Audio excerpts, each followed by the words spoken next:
বসতে বলো আসছে কালী পুজো করতে না বলে। ধর্ম পালনে বাধা দিই, আমি রাজনীতি করতে যাই না। আমি হিন্দু মা কালী পুজো করতে গেছিলাম, বাংলাদেশি মুসলমানদের দিয়ে আমরা অর্গানাইজ করেছে তৃণমূল, নেতৃত্ব দিয়েছেন রেখা গাজী, আর সমর্থন করেছেন পুলিশ প্রশাসন। যেখানেই যাচ্ছেন আপনাকে এইভাবে বাধা দেওয়া হচ্ছে। বাধা দিলে কি ফিরে এসছি নাকি? বাধা দিলে কি ফিরে এসছি নাকি? এটা কি ভয় থেকে মনে হচ্ছে?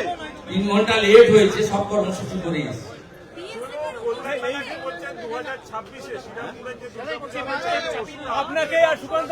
মাতালদের কথার উত্তর দিই না।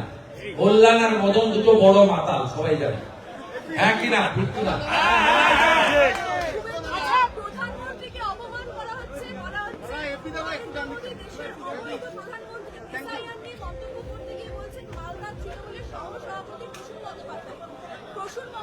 সেটা আবার কে? নবান্ন তো কি একটা কাজ করে পুলিশ বোর্ডে, সেটা কে কবে নেতা হলো? ওটা কবে নেতা হলো জানতে চাইছি। আমার লেভেলটা ঠিক রেখে প্রশ্ন করবেন। আমি ওর মালিককে হারিয়েছি। খালা কিছু বলে থাকলে বলুন, উত্তর দেবো। খালার চাকর বাবদের উত্তর আমি দেবো না।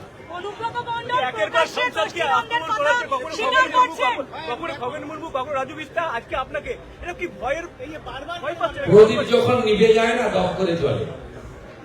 আর ঠিক 4 থেকে 5 মাসের মধ্যে তৃণমূলের বাতিটা নিভবে। সেই জন্য কোচবিহারের খাগড়াবাড়ি থেকে আমার নিশীথকে দিয়ে শুরু করেছিল খগেন মুর্মু, শঙ্কর ঘোষ হয়ে গতকাল রাজু বিস্তা, পুনরায় আজকে আমি। থামাতে পারবেন না। যত মারবেন তত বাড়বো, যত কাটবেন তত বাড়বো, যত আটকাবেন গতি তত বাড়বে।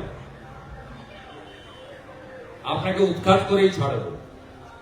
আপনি ভালো করে জানেন, দিদি থেকে দিদিমা হয়ে যেতেন, কোনদিন মুখ্যমন্ত্রী হতেন না যদি নন্দীগ্রামের গণ আন্দোলন না হতো।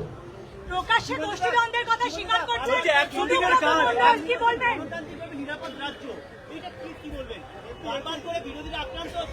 এই উত্তরটা অভয়ার বাবা মার কাছ থেকে নিন, এই উত্তরটা তামান্নার বাবার মার কাছ থেকে নিন, এর উত্তরটা দুর্গাপুরের আইকিউসিটিতে উড়িষ্যার যে ছাত্রী তার বাবার কাছ থেকে নিন। ভালো উত্তর দিয়ে দিবে রাজ্যটা কেমন চলছে। আপনার পিছনে অনেক কর্মচারী, এক্স কর্মচারী আছে, তাদেরকে ডেকে জিজ্ঞেস করুন তারা কেমন আছে। প্রত্যেকে 30,000 টাকা বেতন কম পায়। অনুব্রত মণ্ডল বলছেন যে তৃণমূলের শত্রু তৃণমূলই। অনুব্রত মণ্ডল তিনি আবার বলি, লেভেল দেখে কথা বলুন। অশিক্ষিত, মদ মাতাল, আপনারা কি করে এদের নেতা বলেন? বোলপুরের আইসি স্ত্রী আর মাকে 5 বার বলেছে ধর্ষণ করব, তারপরেও আপনাদের মিডিয়া এইসব ধর্ষকদেরকে নেতা বানাচ্ছেন। আমি পশ্চিমবাংলার মিডিয়াকে বলবো, যারা নারী কন্যাদের উপর আঙুল তুলেছে, কথা বলেছে, তাদেরকে কমপ্লিটলি সেন্সার করুন। আমি ওর কথার উত্তর দেব না। ও 2 বছর জেল খেটেছে, 4 বছর বাকি আছে, 4 বছর ওকে জেল খাটতে হবে।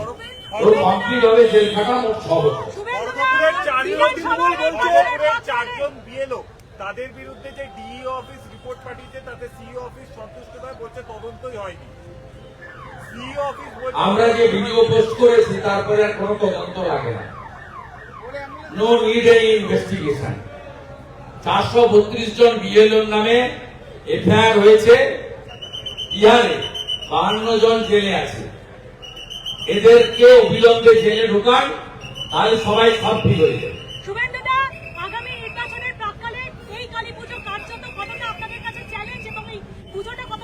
আমরা নির্বাচন নিয়ে কালী পুজো করছি না, আমরা আপনার সুরক্ষার জন্য মা কালীর কাছে প্রার্থনা করছি। মা, দিদি, বোন এবং কন্যা সুরক্ষিত থাকুক।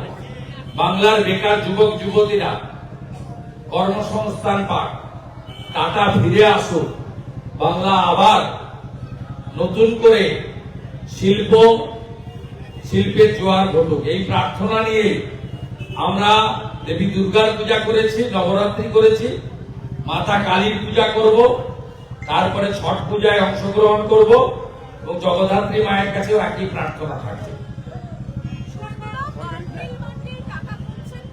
ওটা বালির টাকা, সবাই জানে নেপাল ঘরোই যে টাকাগুলো গুনেছে ওটা বালির টাকা, এবং ওই এলাকায় জামালপুরের মেহমুদ, রায়নার মামা সব বালি, সব বালি।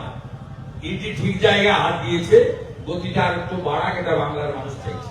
কিন্তু আপনাকে কখনো বলছে এনকাউন্টার করবো, কাকে বলছে ঘুরতে পাবো না, এটা কি বাঙালির সংস্কৃতি? হাতি চলে বাজার, কুত্তা ভাগে বাজার।